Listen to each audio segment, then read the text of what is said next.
Breaking news सां share कंदा हलूं त 2000 कर्ज़ घुरण तां शहर बिरादरी जे माण्हुनि डंगराज बिरादरी जे नौजवान रज़ामंद डंगराज खे गोलियूं हणी क़त्ल करे छॾियो आहे।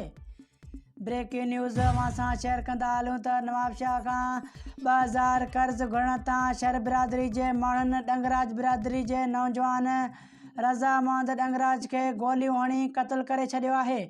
वारसनि नवाबशाह प्रेस क्लब अॻियां लाश रखी धरणो जेसिताईं जवाबदार गिरफ़्तार न थींदा धरणो जारी रहंदो। गुज़िरियल राति शहर बिरादरी जे हथियारबंदनि पारां गोपचाणी रोड वटि डंगराज बिरादरी जे नौजवान रज़ामंद डंगराज खे गोलियूं हणी बेदर्दी सां क़त्ल कयो आहे।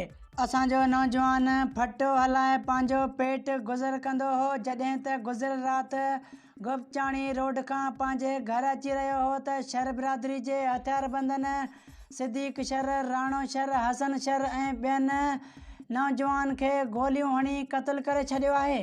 हिननि चयो त मज़कूरा जवाबदारनि ॾांहुं असांजे नौजवान जा 2000 रुपया रहियल हुया जेके घुरण तां उन्हनि मौतमार धमकियूं ॾिनियूं ऐं गुज़िरियल राति गोलियूं हणी असांजे नौजवान खे क़त्ल करे छॾियो आहे। हिननि चयो त पुलिस खे असां शहर बिरादरी जे हथियारबंदनि जा नाला ॾिना लेकिन पुलिस उन्हनि खे गिरफ़्तार नथी करे जेका असां ग़रीबनि सां नाइंसाफ़ी आहे। हिननि मुतालबो कयो त जेसिताईं असांजे नौजवान जा क़ातिल गिरफ़्तार न थींदा जेसिताईं असां लाश न खणंदासीं।